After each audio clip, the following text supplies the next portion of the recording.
Hello friends. आज हम knapsack problem using greedy technique देखेंगे। What is the meaning of knapsack? Knapsack meaning bag और थैली होता है। लेट्स गो, हम एक एग्जांपल देखते हैं। यहाँ पे ऑब्जेक्ट 7 है, प्रॉफिट और वेट दिया गया है। फर्स्ट ऑफ हम क्या करेंगे? Profit divide by wait means P divide by W। 10 divide by 2 5, 5 divide by 3 1.6, 15 divide by 5 3, 7 divide by 7 1, 6 divide by 1 6, 18 divide by 4 4.5, 3 divide by 1 3। यहाँ पे m दिया गया ही होगा आपको, और हमारे क्वेश्चन में m की वैल्यू है 15। ठीक है, हम आगे देखेंगे 15 हम कहाँ पे लेंगे।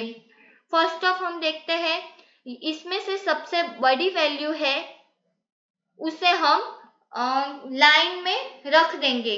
ठीक है, यहाँ पे है 6 सबसे बड़ी वैल्यू, उसका ऑब्जेक्ट कौन सा है 0.5, हमने यहाँ पे 0.5 लिख दिया। फिर आता है 5, उसका ऑब्जेक्ट है 0.1, तो 0.1 लिख दिया। फिर आता है 3, तो हमने उसका ऑब्जेक्ट 0.3 लिख दिया। यहाँ पे 2 3 है, तो हम कोई भी वैल्यू फर्स्ट ले सकते हैं। ऐसा नहीं है कि हम 0.3 ही फर्स्ट लेंगे, 0.7 भी फर्स्ट ले सकते हैं। इस तरह से हम सारी वैल्यूज पुट कर लेंगे यहाँ पे। ठीक है, 0.5 0.1 6 3 7 2 4। फिर हमने एक नैपसैक ड्रॉ किया है, उसको हम बैग भी बोल सकते हैं, मैंने आगे ही आपको बता दिया है। और m की वैल्यू है 15, तो यहाँ नीचे बैग के नीचे हम लिख देंगे m इक्वल टू 15। अब फर्स्ट ऑफ हम क्या देखेंगे, हमने ये सॉर्ट आउट की है जो वैल्यू, वो वैल्यू का हम वेट देखेंगे। ठीक है, तो 0.5 का वेट क्या है 1 है, और 0.5 यहाँ पे फर्स्ट नंबर पे लिख देंगे, फर्स्ट स्टेक में लिख देंगे। 0.5 और इसका वेट क्या है 1 है, तो 15 में से 1 कट होगा।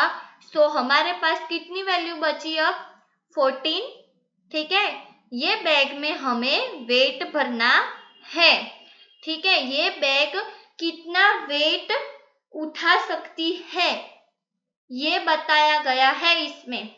ये बैग 15 नंबर का वेट उठा सकती है।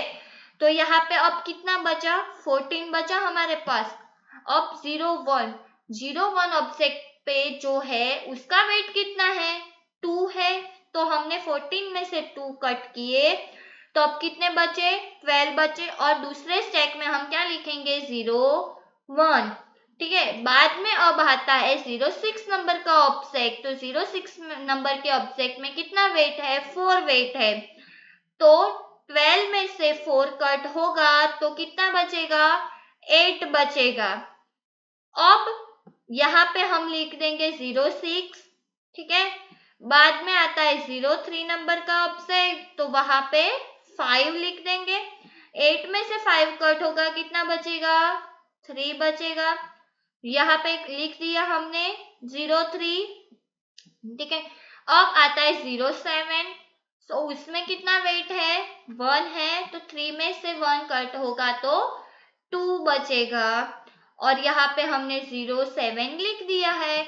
अब 0.2 नंबर का ऑब्जेक्ट हम चेक करेंगे, तो उसमें कितना वेट है 3 वेट है, और हमारे बैग में कितना वजन आ सकता है 2 आ सकता है। ठीक है, तो अब हम क्या करेंगे, तो अब हम ये फॉर्मूला का यूज करेंगे, profit multiply M divide by weight. Okay, यहाँ पे हम प्रॉफिट उसका क्या है 0.2 नंबर का प्रॉफिट है 5, 5 लिख देंगे। उसके बाद m कितना बचा है हमारे पास 2 बचा है, तो हम क्या लिख देंगे यहाँ पे 2 लिख देंगे, यहाँ पे 2 लिख देंगे। उसके बाद डिवाइड बाय वेट, तो उसका वेट कितना है 3 है, तो ये हम सॉल्व कर लेंगे, तो उसका आंसर आएगा 3.33। ओके, और यहाँ पे हमने 0.2 लिख दिया, बट 0.2 का हमने जो वेट लिया है वो आधा ही लिया है, इसलिए हम वहां पे स्टार कर लेंगे या मल्टीप्लिकेशन जैसा मार्क बना लेंगे। ठीक है, सो फाइनली हमारे नैपसैक में कितनी वैल्यू बची है, कितना m बचा है, 0 बचा है। अब हम प्रॉफिट काउंट कर लेते हैं।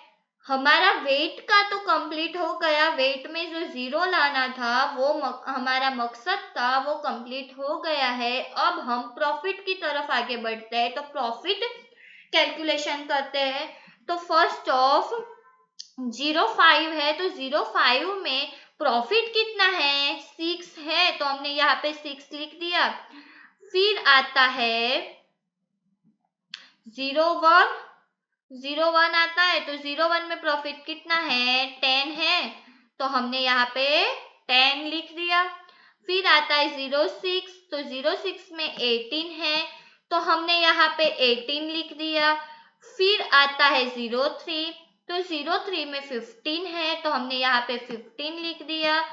फिर आता है 0.7, तो 0.7 में 3 है, तो हमने यहाँ पे 3 लिख दिया। और 0.2 को हमने आधा ही लिया था, तो उसकी वैल्यू हमने पहले ही फाइंड कर ली थी, 3.33। तो यहाँ पे हमने 3.33 लिख दिया। अब ये सब का हम कैलकुलेशन करेंगे, एडिशन करेंगे। तो ये सब का एडिशन करते हैं, तो हमें क्या वैल्यू मिलती है, 55.33। तो ये प्रॉब्लम का हमारा मैक्सिमम प्रॉफिट है 55.33।